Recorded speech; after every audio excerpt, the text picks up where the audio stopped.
Bom dia, meus irmãos, que a graça do nosso Deus nos alcance, nos dando condições de podermos, nesta manhã solene, de preparação para receber o santo sábado do Senhor, tenhamos condições de avançar em nossa compostura e nossa dignidade religiosa. De sorte que sejam mais uma vez bem-vindos a este momento solene de comunhão com Deus através do estudo de sua palavra. Portanto, gostaria de convidar a pessoa que está responsável para que, a partir deste momento, nos apresente diante de Deus, a fim de que possamos, então, começar bem, sempre na dependência de Deus. Bom dia a todos. Genilda, eu estou aqui, vice? Oremos. Senhor nosso Deus, nosso Pai, mais uma vez, Pai, chegamos à Tua presença para te render um culto de adoração e que Tu receba, Senhor Deus, como sacrifício vivo e agradável, Senhor Deus. Perdoa os nossos pecados, nos dá a Tua paz, nos dá um dia de descanso feliz na Tua santa e divina presença, Senhor Deus. Envia o Teu Espírito Santo para nos instruir, para nos ensinar, para colocar em nossas mentes, Senhor Deus, o desejo do Teu coração para cada um de nós. Abençoa os Teus filhos, Senhor Deus, pelos quais estamos intercedendo diariamente, que a Tua unção possa alcançá-los, que o Teu bálsamo, Deus, possa estar presente na vida de cada um deles, assim como tem sido presente nas nossas vidas. Abençoa cada servo Teu que se faz presente nesta reunião, Senhor Deus.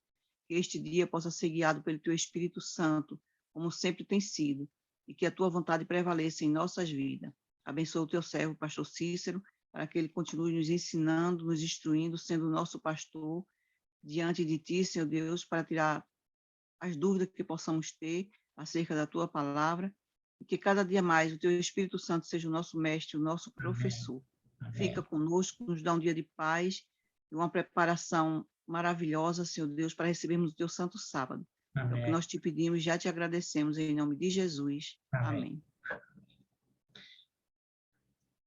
Muito bem, meus irmãos, como já vos desejei um dia em paz, reitero a mesma ênfase para que possamos, então, certamente agora, retomarmos o estudo da Palavra de Deus. Temos acompanhado ao longo, portanto, deste novo, eu diria, desafio, que é o estudo do livro de Mateus.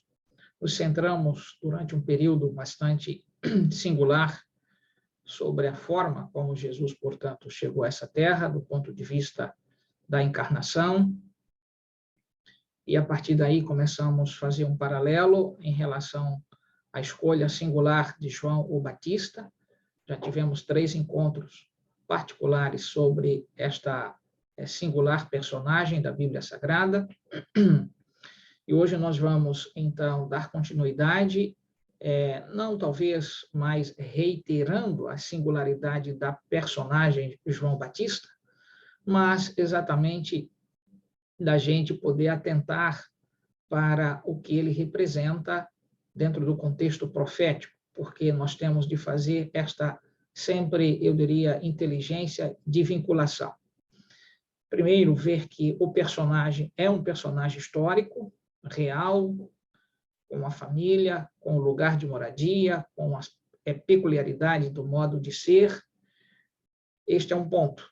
O outro é atrelar que toda a compostura e as circunstâncias que ele viveu tem no desdobramento, portanto, da escatologia, que a gente usa essa expressão para se referir aos eventos finais, sempre é uma espécie, portanto, de antecipação daquilo que a igreja igualmente terá de passar. Então, João Batista é um personagem histórico, mas representa igualmente, dentro da escatologia, a singular circunstância da igreja. Desse ponto de vista, é a ênfase que nós daremos, então, nesta manhã. Por isso, venha comigo a palavra de Deus, Mateus capítulo 3, acompanha comigo, portanto, a partir aí do versículo 4, algo que nós já explicamos, que você já deve estar agora consciente, qual de fato era a alimentação de João, sem mais estar titubeando, não é isto? E se não lembra, como está gravado aqui no canal A Fé se Explica, você pode recapitular aquilo que juntos aqui, pela graça do nosso amigo Espírito Santo, conseguimos externar para todos vocês. Versículo 4, por fim. Usava João vestes de pelos de camelo e um cinto de couro.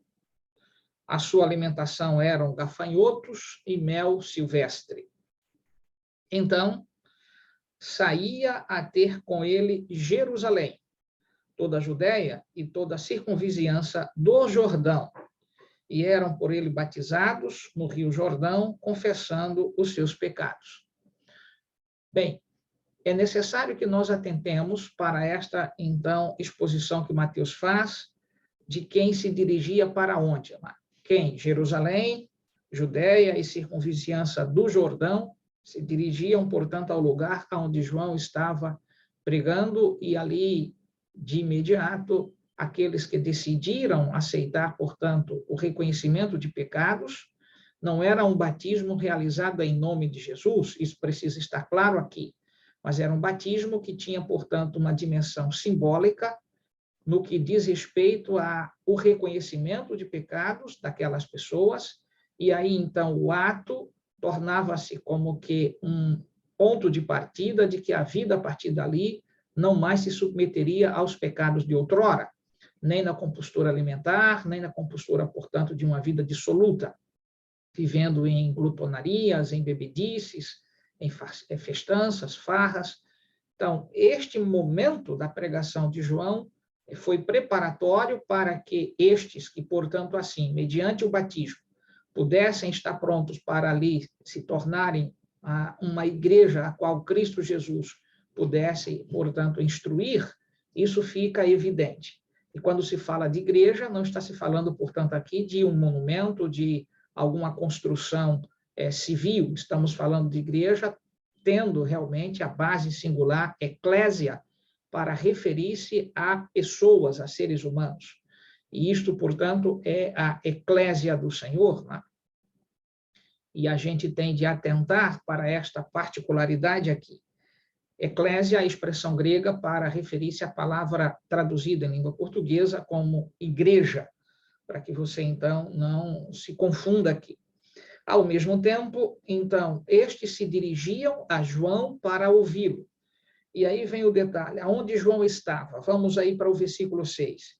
E eram por ele batizados no Rio Jordão, confessando os seus pecados. Bem, o Rio Jordão é um pouco extenso, então, geograficamente, se tem uma posição quase que unânime entre, portanto, os historiadores e alguns, então, pesquisadores do texto bíblico, de que este lugar que João aqui estava era chamado, portanto, de Betabera. Na verdade, esta Betabera ou Betabara era exatamente um nome antigo que passou mais tarde a se chamar de Betânia. Então, João estava naquelas imediações. E você se lembra que este lugar tem um destaque dentro do contexto histórico bíblico, pois ali Jesus sempre encontrou um amparo ali na família, portanto, de Lázaro, Marta e Maria. Então, Betânia era, portanto, próxima a Jerusalém, não distava ali, não muito de que 12 quilômetros.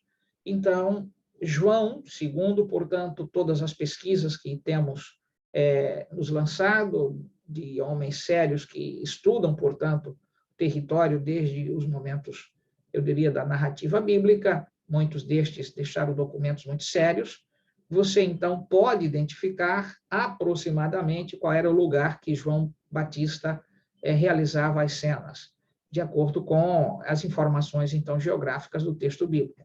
Inclusive, é um ambiente que a Igreja Católica reserva, é cercado a área ali com grades e tal, aonde muitas pessoas que têm poder aquisitivo destacado saem daqui para serem batizadas no Jordão, inclusive no mesmo local onde se diz que Jesus, então, tinha sido batizado.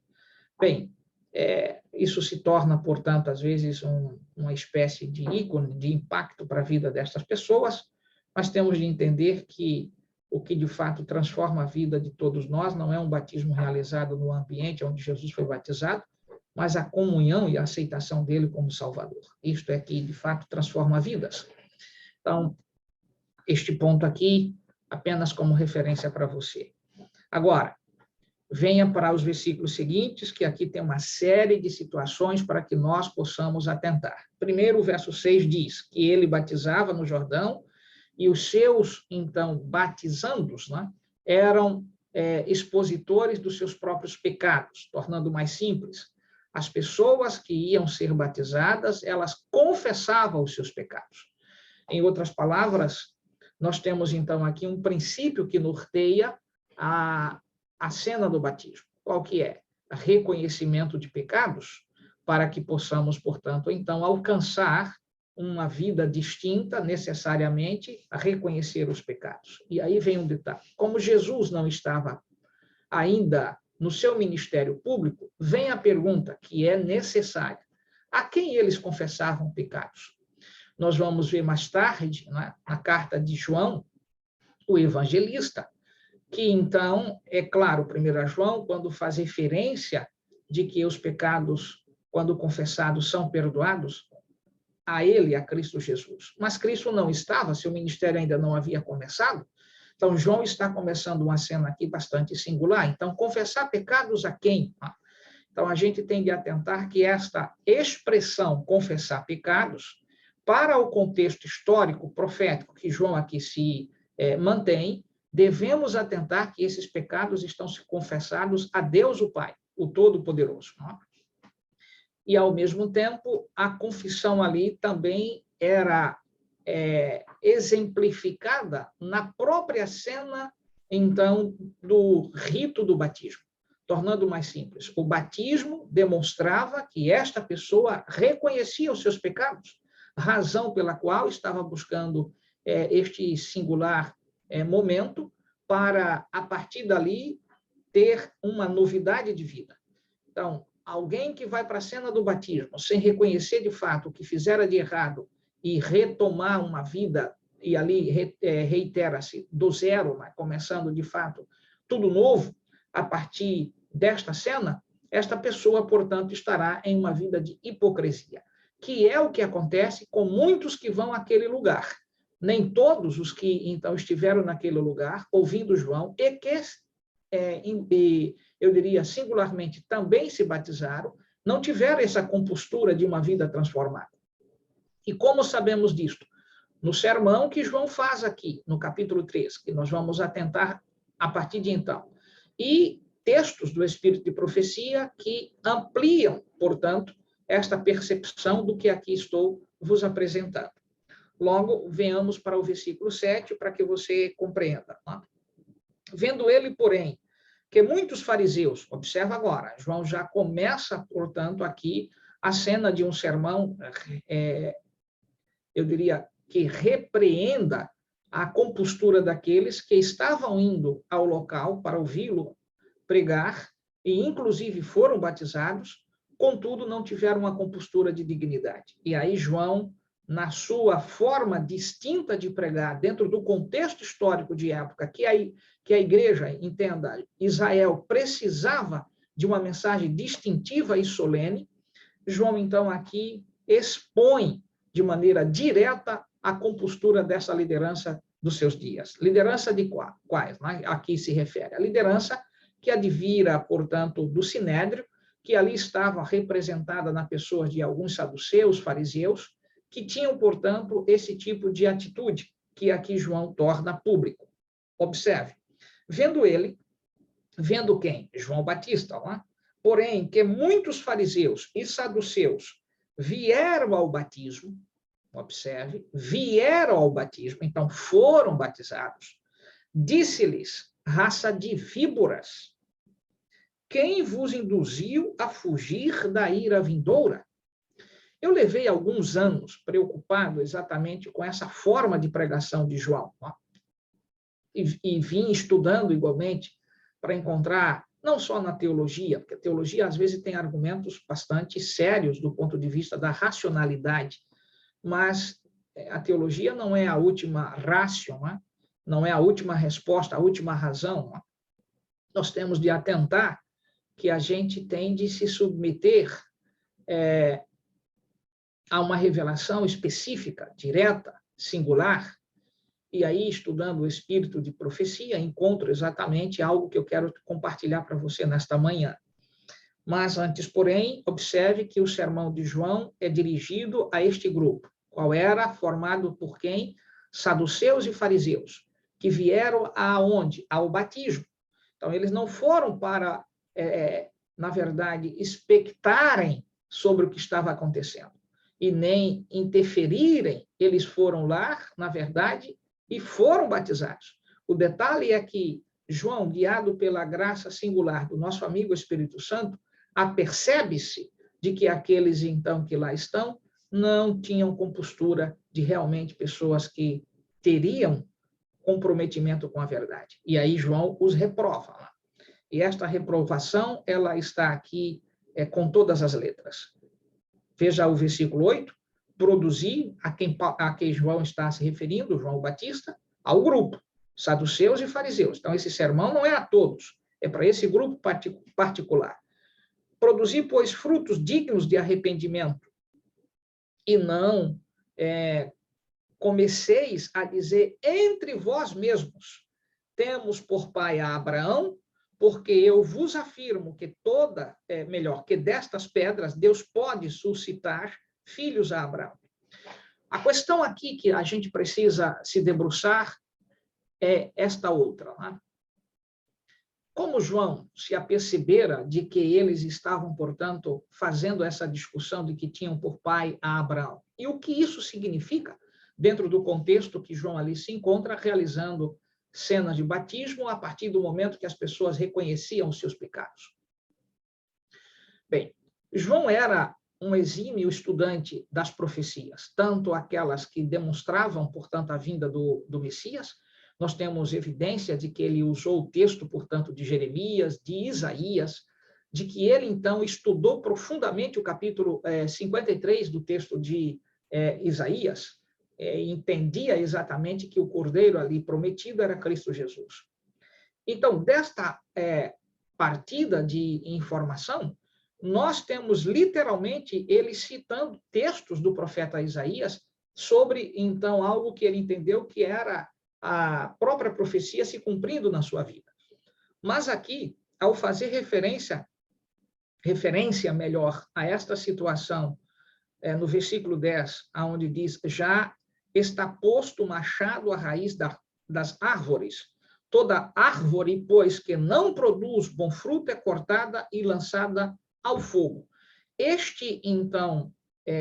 Esta forma de pregação, o que a gente chama, partindo de um ponto conhecido para levar os ouvintes ao desconhecido. O que é conhecido? Árvore. O que é conhecido? Fruto. O que é conhecido? Raiz. O que é conhecido? Machado. Mas o que estas coisas significam dentro, portanto, do contexto profético?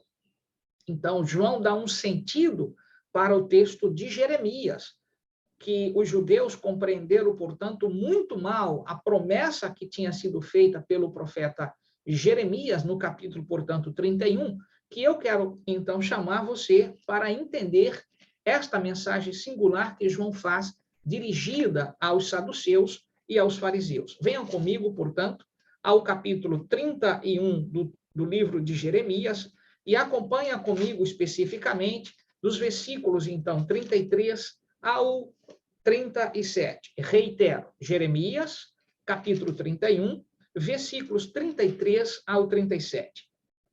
Diz assim a palavra de Deus. Eis aí vem dias, diz o Senhor, em que firmarei nova aliança com a casa de Israel e com a casa de Judá. Não conforme a aliança que fiz com os seus pais, no dia em que os tomei pela mão para os tirar da terra do Egito, porquanto eles anularam a minha aliança. Não obstante, eu os haver desposado, diz o Senhor. Porque esta é a aliança que firmarei com a casa de Israel depois daqueles dias, diz o Senhor. Na mente lhes imprimirei as minhas leis, também no coração lhas escreverei, eu serei o seu Deus e eles serão o meu povo. Não ensinará jamais cada um ao seu próximo, nem cada um ao seu irmão, dizendo, conhece o Senhor, porque todos me conhecerão, desde o menor até o menor deles, diz o Senhor. Pois perdoarei as suas iniquidades e dos seus pecados jamais me lembrarei. Assim diz o Senhor que dá o sol para a luz do dia e as leis fixas, a lua e as estrelas para a luz da noite, que agita o mar e faz bramir as suas ondas. Senhor dos exércitos é o seu nome. Se falharem estas leis fixas diante de mim, diz o Senhor, deixará também a descendência de Israel de ser uma nação diante de mim para sempre. Assim diz o Senhor, se puderem ver medidos os céus lá em cima e sondados os fundamentos da terra cá embaixo, também eu rejeitarei toda a descendência de Israel por tudo quanto fizeram, diz o Senhor. Este texto, nós poderíamos dividi-lo de acordo com, então, a ênfase lá dada por João Batista, reclamando, portanto, essa situação que ele põe aqui, que já está posto o machado à raiz da árvore, toda árvore, pois que não dá fruto, bom, então, cortado e lançado no fogo, produz fruto bom, é cortado e lançado no fogo. Uma sentença, uma pregação com uma cena de juízo, a quem dirigida? Aos saduceus e os fariseus. Quem eram estes? Liderança religiosa de Israel. O que João está aqui, na verdade, fazendo é uma recapitulação do texto que acabamos de ler, do profeta, então, Jeremias, capítulo 31, versículos 33 ao, então, 37, que vamos fazer de entendimento daquele, então, texto que acabamos de ler. 3 coisas. Primeiro, observem, o Senhor deixa claro de que as suas leis precisam ser observadas. E é em razão de observação das leis, que seriam impressas na mente, e então coração, sentido, portanto, de recepção por prazer, por amor, por graça, diferentemente do que havia feito com a aliança, então, com o antigo Israel, que foi, portanto, mediante uma educação religiosa também pautada na lei, mas ela estava escrita e agora o Senhor queria imprimi-la diretamente na mente humana. E era em razão dessa obediência que o Senhor agora faz uma declaração de impossibilidade. Qual que é? Que o ser humano seja capaz, e aí ser humano Israel, de medir os céus, de mudar, portanto, o brilho das estrelas, ou então o reflexo da lua. Então, se eles conseguissem fazê-lo, o Senhor está dizendo, então eu também rejeitarei Israel, colocando a impossibilidade de Israel ser rejeitado se permanecesse cumprindo o que estava estabelecido na lei. Vocês estão entendendo? Em outras palavras, o Senhor faz uma espécie de alusão ao impossível. Ele, como havia escolhido Israel, se Israel fosse capaz de medir o céu e então tirar o brilho das estrelas, seria semelhante de o Senhor, portanto, rejeitar. Então, Israel se fixou nesta verdade de que jamais seria rejeitado pelo Senhor, jamais, então, seria um povo abandonado, jamais seria uma nação, portanto, esquecida.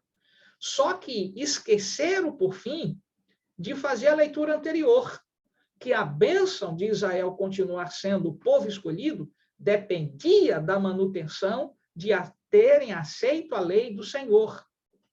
Percebe o versículo aí, então, a partir do versículo 35? Se Israel se mantivesse debaixo, portanto, da obediência estabelecida nas regras da lei do Senhor, Israel seria sempre, portanto, o povo escolhido. Mas fixaram-se na última parte, jamais seremos, então, rejeitados, jamais seremos abandonados. E aí, então, quando João Batista retoma o discurso no versículo 9 e diz, e não comeceis a dizer entre vós mesmos, temos por pai a Abraão, porque eu vos afirmo que destas pedras Deus pode suscitar filhos a Abraão. Pedras aqui não está sendo referência a seres humanos, a pedra mesmo. Não percam de vista que João está, portanto, ali, né, na parte de Bet-Bara, região, portanto, do Jordão, mas passos, às vezes 2, 3 passos depois do rio, a situação realmente é bastante caótica do ponto de vista de ambiente atrativo.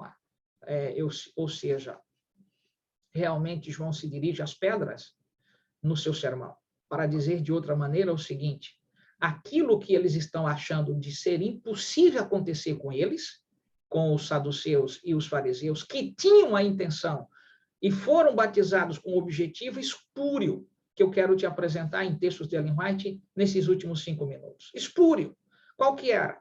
Queriam a amizade de João para que, quando o Messias chegasse, tivesse lugar na administração junto com o Messias. Então, aí, João repreende e deixa claro que esse tipo de compostura de interesse, de, então, oportunismo que muitos têm dentro da Igreja de Deus, não está dentro do plano do Senhor. Por fim, meu querido amigo e irmão, rejeitando-se a lei, a bênção não pode ocorrer. Aliás, é o que está escrito em Deuteronômio, capítulo 28. Se permanecerem debaixo das ordens do Senhor, obedecendo às leis, os estatutos estabelecidos, as bênçãos viriam. Então, bênçãos são consequências de obediência. Não tem a ver, portanto, de olhar o resultado sem olhar, eu diria, a causa. Qual é a causa? A obediência. Qual é a consequência? Deus, então, prometera, então, defender e proteger Israel. Seria diferente para a Igreja Adventista do Sétimo Dia, que tem abandonado a sua compostura em relação, portanto, aos princípios estabelecidos na lei do Senhor, no sábado? Por que, então, muitas mazelas em nosso meio? E isso nós vamos ver com clareza a postura, então, de João Batista, a sua pregação e a consequência disto dentro da escatologia, dos eventos finais. Isso representa a pessoa de João dentro dessa compostura aqui já posta. Porém, eu queria te chamar nesse instante para acompanhar comigo alguns textos aqui, então, de Ellen White. E eu queria, portanto, fazê-lo, chamando aqui para a tela cheia, para a gente poder, então, compreender. Não está em tela cheia, deixa eu voltar aqui um pouquinho. E aí, então, eu vou apresentar para vocês. Deixa eu ver aqui. O fato é que, como eu estou lhes dizendo, nós temos de ter consciência daquilo que o Senhor nosso Deus está nos apresentando em sua palavra, mas, ao mesmo tempo, ter convicção destas verdades. Agora sim, tela cheia.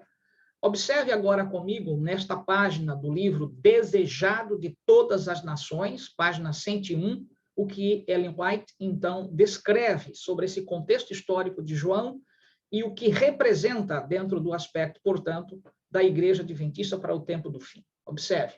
Ao tempo de João Batista, a cobiça das riquezas e o amor do luxo e da ostentação se haviam alastrado. Os prazeres sensuais, banquetes e bebidas estavam causando moléstias e degeneração física, amortecendo as percepções espirituais e insensibilizando ao pecado. Consequência, nós temos aqui degeneração física. Nós tínhamos, então, isto causado moléstia e a degeneração física. Em razão, qual era a causa? Observe. Não percam de vista isso daqui. A causa, os prazeres sensuais, banquetes e bebidas. Prazeres sensuais, banquetes e bebidas, a causa.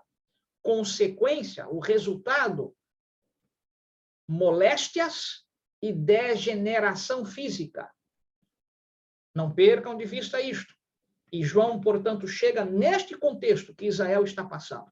Veja, e eu não estou falando do povo fora. João veio para ser uma voz para os de dentro. E o que estava acontecendo com os de dentro?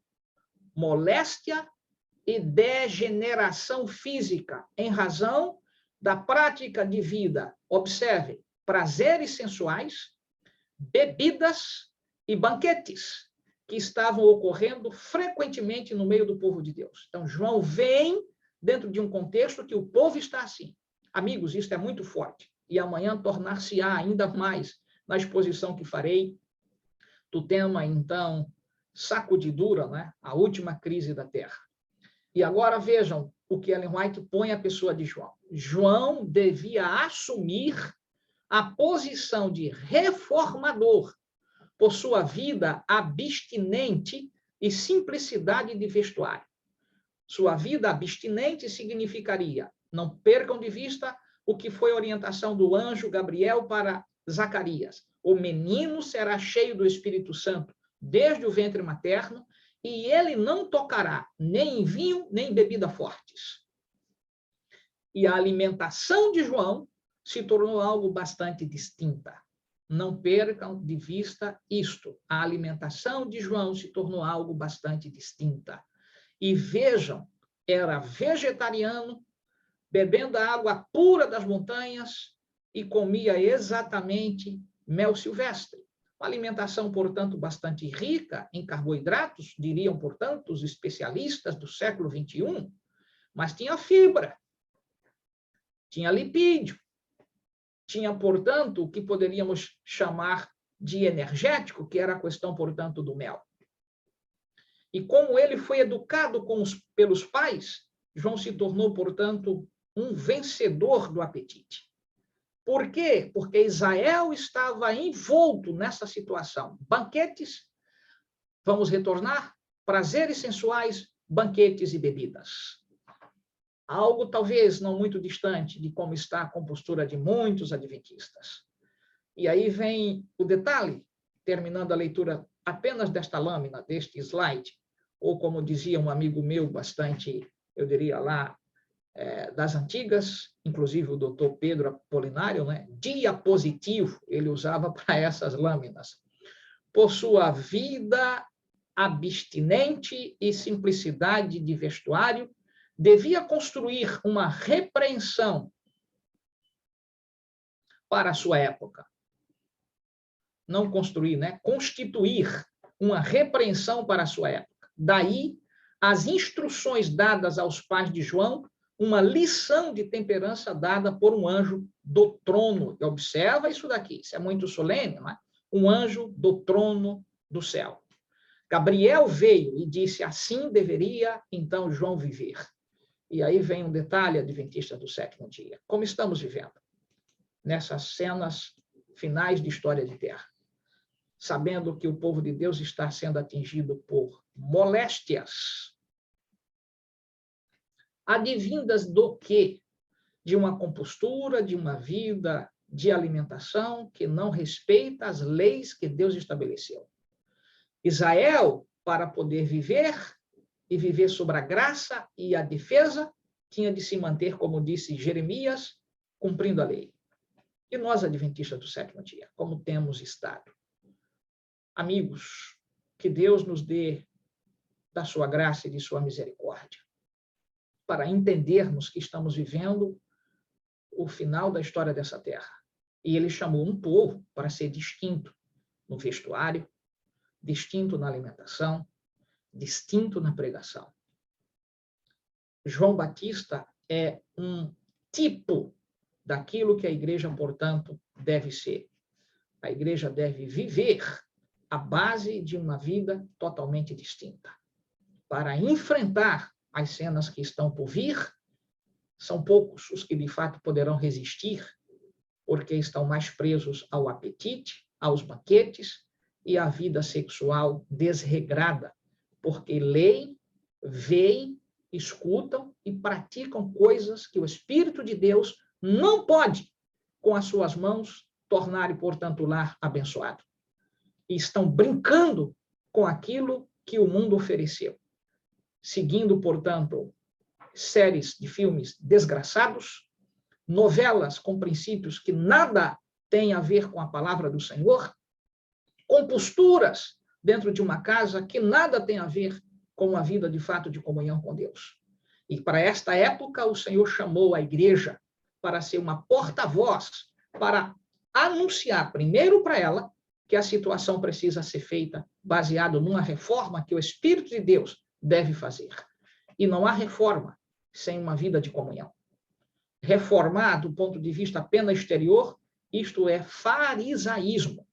Mas quando a reforma ocorre por transformação dada pelo nosso amigo Espírito Santo, de fato, as coisas são transformadas, reitero, né, e redundantemente, uma reforma para transformar de maneira que é do interior para o exterior. E muitas vezes estamos buscando apenas a reforma exterior, e aí isto dura 1 mês, 3 meses, 1 ano, depois as pessoas, na verdade, voltam às mesmas práticas. Por isso, o meu apelo a você nesta manhã é: seja de fato alguém que o Espírito Santo visite sempre, e que do trono do Senhor nós recebamos as orientações para saber o que comer, quando comer, o que vestir e como nossas diversões devem ser distintas das que estão no mundo lá fora. Que Deus te ajude a ser de fato um reformador diante das circunstâncias que a igreja está passando. Meu desejo é que você não esteja expondo o pecado de ninguém, é que você tenha uma compostura cujo testemunho seja um testemunho para a vida de outras pessoas. Vamos orar. Querido Deus e amado Pai, que a tua graça nos alcance. Que a tua verdade, Senhor, compunja o nosso coração e mente e que possamos viver sem ter do que nos envergonhar. Cuida do teu povo, da tua igreja. E nos dá, Senhor, a graça de vivermos na altura deste tempo singular, a mensagem singular e uma vida igualmente distinta. Suplicamos esses favores e te agradecemos no poderoso e santo nome de Jesus, nosso Salvador. Amém.